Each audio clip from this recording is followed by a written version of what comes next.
Dear learning seekers, St. Joseph College for Women Autonomous Vishakhapatnam, Department of English welcomes you for the online course on effective communication skills. This is Module 3, Written Communication Excellence.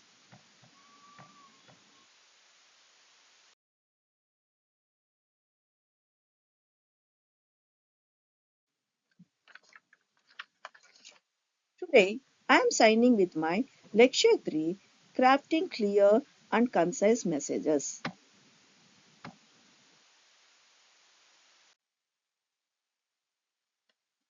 Start with introduction to clear and concise messaging.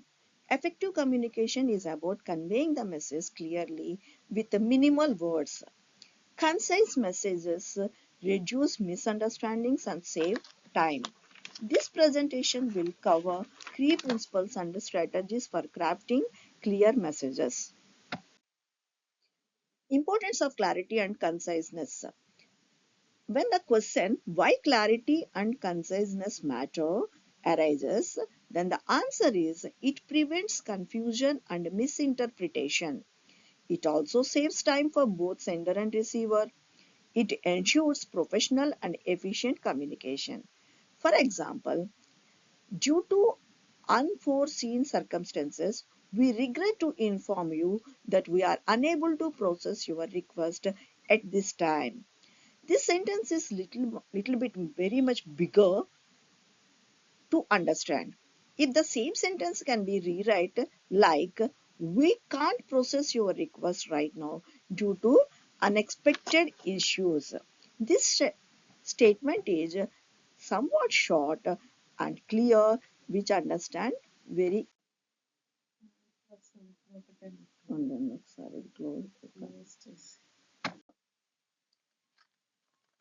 Dear listeners, there are some key principles for clear and concise messaging. They are know your purpose, use simple language, be direct and specific, organize logically, eliminate redundancy.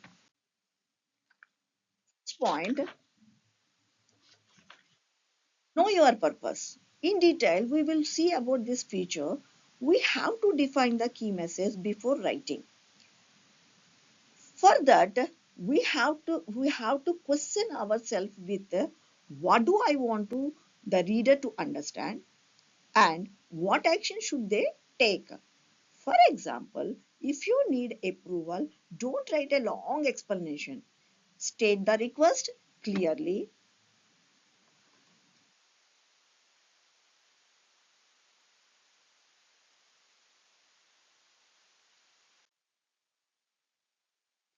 Example, knowing your purpose. Scenario will be the requesting budget approval. If you are requesting a budget approval, the following statement, please listen carefully, it is too big. The marketing team has been evaluating different strategies to improve brand visibility, and we believe that increasing the advertising budget will significantly help. Therefore, we would like to request an additional $5,000 for the campaign. Instead of taking this much of big explanation, we can shorten it in requesting approval for an additional $5,000 to expand the marketing campaign will be sufficient to understand by the reader. Second principle is use simple language. We have to use simple language every time. For that, we have to avoid technical or jargon words, complex words, and long sentences. Keep our sentences short and direct. Example, we are cognizant of the fact that the purposed budget argumentation is pivotal to the strategic objectives, which is full of technical jargon, complex words only, and it is a long sentence also. Instead of this sentence, we can state our opinion like this. We understand that increasing the budget is essential for our goals, which is short, concise, clear, and easy to understand by the reader. Another example, simplifying the language scenario, explaining the new policy. If you are going to explaining a new policy for your readers, this initiative is being undertaken with the primary object of ensuring compliance with regulatory frameworks in accordance with industry standards, which is too long by seeing on your monitors only. This can be shortened as this initiative ensure compliance with industry regulations, which is sufficient to understand. And next principle for clear and concise messaging is to be direct and specific. Means we have to write in a direct way and avoid vague statements. Get to the point without unnecessary details. As an example, the project status is not entirely clear at this point in time, and we are awaiting further updates before we can determine the next steps, which can be replaced by a correct sentence like we are waiting for updates to decide the next steps. Another example for being direct and specific, if you have a scenario that to inform about a deadline to your client or to your subordinate, what we have to write, the first sentence, which is already showing as a cross mark, we might be able to submit the report sometime next week if everything goes as planned, can be replaced by the report will be submitted by Friday, which is a short and direct meaning. Next key principle is organize logically. Use a clear structure. Organizing our points in a logical way is we have to keep in your mind that how many words we have to use. For that one, we have a clear structure, well in plan. You have to beginning to state the purpose. In the middle, we have to provide the essential details. In the end, conclude with the next steps or action required. For example, in an email update, don't start with unnecessary context. State the key point first.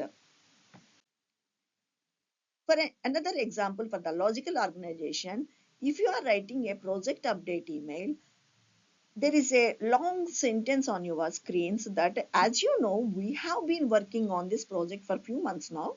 The initial phase was completed in January and the second phase started in February. Now we are currently in the third phase, which is focused on testing and improvements.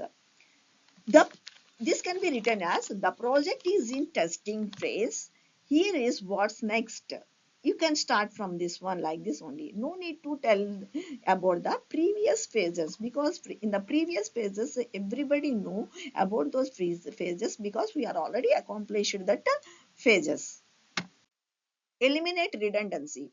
Remove repetitive words and filler phrases. Example, in my personal opinion, I think this is a necessary requirement. It can be replaced by a simple sentence, I believe this is necessary.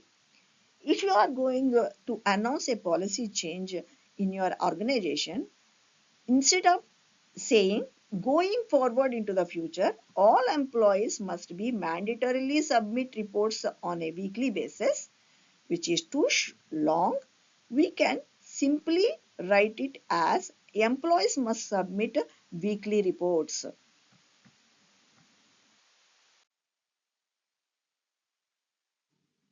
To enhance our practical applications of clear and concise writing, we have to hold a thorough knowledge of writing emails and business letters, reports and memos, digital communication, and business presentations in an effective manner. At this turn, we will touch on practical applications of clear and concise writing. Once we are writing any emails and business letters, we have to keep subject lines clear. For example, important information regarding your upcoming appointment. Instead of that sentence, we can write appointment details March 10, 2 p.m. which gives the right message to the reader. When you are writing reports and memos, use bullet points for the readability. And we have to keep sentences short and informative also. Next, once we are writing business writing using by the digital communication, that is charts and emails, we have to be professional and to the point. Example, hey, can you send me that file whenever you get a chance? No, that will not give you the message right back. Instead of that, we can send a message like, please send me the file by 3 p.m. today. Once reading this message by the receiver, he will definitely send you the file by 3 p.m. In the first sentence, it will become a little bit hamper our necessity. Next, business presentations.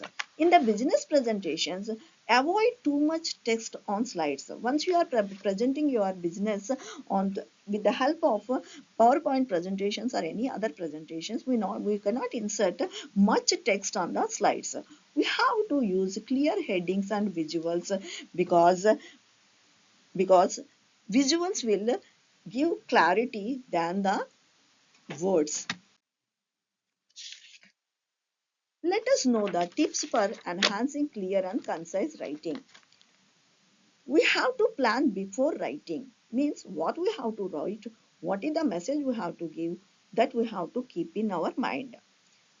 Second one is use short sentences. We cannot write the long sentences. We have to use short sentence only. Third one, avoid unnecessary words, which makes our sentences little bit long. Fourth one is stick to one idea per sentence, means we have to exhibit our only one idea in one sentence. We cannot go more than that in a one sentence. Next, proofread before sending. After completing your writing, you have to once again read the whole writing to search out any mistakes are there, which is called only the proofreading. Tools to improve writing. There are many tools are available to check our writing. There are some internet devices which enhance our writing skill also. Some of them are Grammarly, which checks our grammar and clarity, Hemingway Editor, which simplifies the sentences, and Microsoft Word Read Aloud helps in identifying the complex wording. Next one is the common mistakes to be avoided are using long-winded explanations and overloading with too much information. And the third one is writing in a passive voice. Means we have to use always active voice while we are writing business communications. Dear learning seekers, we reached the end of this lecture. Before moving to the next, let's recap today's lecture. They are know your purpose before writing, use simple language and be direct, organize logically and eliminate redundancy, keep messages brief but informative.